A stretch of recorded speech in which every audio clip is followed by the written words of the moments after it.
মদিনাতে বিশ্বনবীকে হত্যা করার নিয়তে এসেছিলেন, গোপনে গোপনে বিশ্বনবীকে হত্যা করে আবার ইয়ামামাতে তিনি ফিরে যাবেন।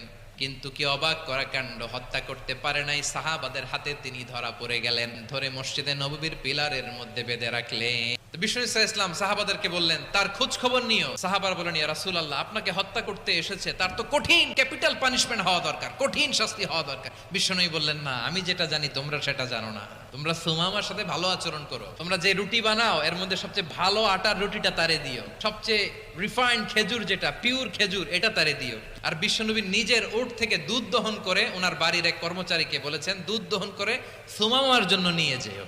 সবাই তো অবাক, ইয়ামামা থেকে আসছে নবীকে হত্যা করতে, বিশ্বনবী দেখে তারে জামাই আদর করে।